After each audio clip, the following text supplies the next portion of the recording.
आपण कधी विचार केलाय का की आपण रस्त्यावरचे नियम का पाळतो किंवा सरकारला टॅक्स का देतो? या सगळ्या साध्या वाटणाऱ्या गोष्टींमागे ना एक खूप मोठी कल्पना दडलेली आहे. आणि आज आपण तीच उलगडणार आहोत. ती कल्पना आहे सामाजिक कराराची. आता हा प्रश्न बघा. ऐकायला किती सोपं वाटतो नाही का? पण तो खूपच खोल आहे. विचार करा, जगात अब्जावधी लोक आहेत. प्रत्येकाची संस्कृती वेगळी, मतं वेगळी, तरीही सगळेजण काही नियम पाळायला आणि एका सरकारच्या अधिपत्याखाली राहायला तयार होतात. असं का? यामागे नक्की कोणती शक्ती काम करत असेल? बरं, या गुंतागुंतीच्या प्रश्नाचं उत्तर शोधण्यासाठी ना थॉमस हॉब्स आणि जॉन लॉकसारख्या मोठ्या विचारवंतांनी आपल्याला एका भन्नाट विचारप्रयोगावर नेलं. त्यांनी सांगितलं, जरा कल्पना करा, एक असं जग जिथे ना सरकार आहे, ना पोलीस, ना कुठले नियम. या काल्पनिक स्थितीला त्यांनी नाव दिलं नैसर्गिक अवस्था. आता हे लक्षात घ्या की हा काही इतिहासातला खराखुरा काळ नव्हता. हा एक व्हॉट इफ सिनारिओ होता. म्हणजे समाजाची गरज का आहे हे समजून घेण्यासाठी केलेला एक जबरदस्त विचार की जर नियमच नसते तर आपलं काय झालं असतं. जरा डोळ्यासमोर आणा. प्रत्येकाला हवं ते करायचं पूर्ण स्वातंत्र्य आहे, पण त्याचवेळी सुरक्षेची शून्य गॅरंटी.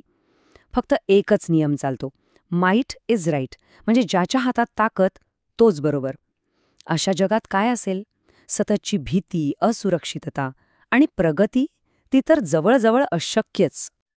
मग ह्या सततच्या मारामारीतून आणि संघर्षातून बाहेर पडायचं कसं? काही मार्ग होता का? हो, होता. आणि इथेच ती कल्पक आयडिया समोर येते, सामाजिक कराराची. हा ना एक प्रकारचा न दिसणारा करार आहे, एक डील जी लोकांनी स्वतःला वाचवण्यासाठी आणि एक उत्तम समाज घडवण्यासाठी केली. आणि हा करार काही एका झटक्यात झाला नाही.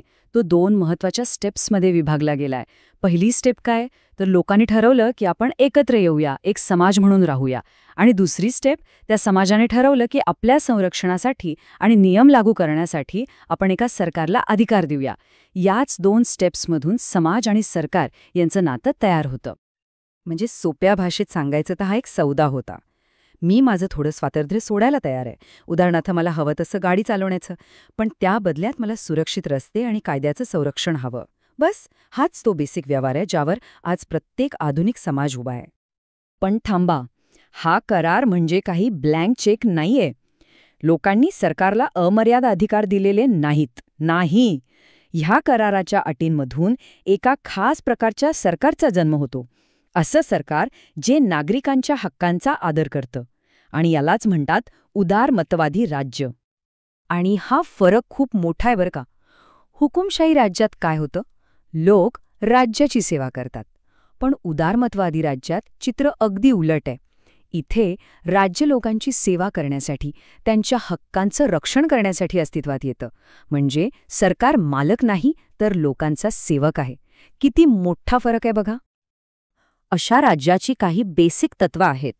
पहिलं, सरकार लोकांच्या संमतीनेच चालतं. दुसरं, कायदा सगळ्यांपेक्षा मोठा असतो. आणि तिसरं, नागरिकांना अन्यायाविरुद्ध आवाज उठवण्याचा हक्क असतो. पण या सगळ्यांमध्ये एक तत्त्व असं आहे जे सत्तेचा गैरवापर रोखण्यासाठी सगळ्यात महत्त्वाचं मानलं जातं. आणि ते म्हणजे सत्तेचं विभाजन. लॉर्ड ॲक्टन यांचं एक प्रसिद्ध वाक्य आहे जे हेच सांगतं. ते म्हणतात, सत्ता माणसाला भ्रष्ट करते आणि अमर्याद सत्ता तर पूर्णपणे भ्रष्ट करते. आणि अगदी खरंय, कारण जेव्हा सगळी पॉवर एकाच जागी येते ना, तेव्हा तिचा गैरवापर होण्याची शक्यता खूप वाढते. म्हणूनच सत्तेला वेगवेगळ्या भागांमध्ये वाटून टाकणं हे हुकुमशाही रोखण्याचा एक सगळ्यात प्रभावी मार्ग आहे. ठीक आहे, पण हे सगळं तर झालं शतकांपूर्वीचं. आजच्या काळात ह्या विचारांचं काय? प्रश्न हा आहे की तो सामाजिक करार आजही लागू होतो का? आपल्या मॉडर्न आयुष्यात त्याचं काही महत्त्व आहे की नाही?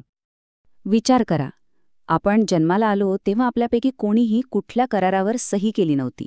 तरीही आपण दररोज त्या न दिसणाऱ्या कराराचं पालन करत असतो. जेव्हा आपण मतदान करतो, नियम पाळतो किंवा समाजाच्या भल्यासाठी आपले काही हक्क बाजूला ठेवतो, तेव्हा नकळतपणे आपण त्या सामाजिक कराराला आपली मंजुरीच देत असतो. आणि ही चर्चा फक्त इतिहासाच्या पुस्तकांपुरती नाहीये. अगदी आजच्या दिवशी म्हणजे 29 सप्टेंबर 2025ला सुद्धा जगभरात सरकारची भूमिका काय असावी, नागरिकांचे हक्क काय आहेत, स्वातंत्र्यावर किती बंधनं असावीत, यावर मोठमोठे वादविवाद सुरू आहेत. म्हणजेच हा करार काही दगडावरची रेघ नाहीये, तो प्रत्येक पिढीसोबत बदलतो, नव्याने लिहिला जातो. सामाजिक कराराची ही कल्पना आहे ना, ती आपल्याला सरकार आणि आपल्या नात्याकडे बघायला एक फ्रेमवर्क देते, एक मापदंड देते. कारण शेवटी हा एक टू वे करार आहे. आणि यामुळेच एक सगळ्यात मोठा आणि महत्त्वाचा प्रश्न उभा राहतो, की जेव्हा या करारातील एक बाजू, मग ते नागरिक असोत किंवा खुद सरकार, आपल्या अटी मोडते, तेव्हा काय होतं?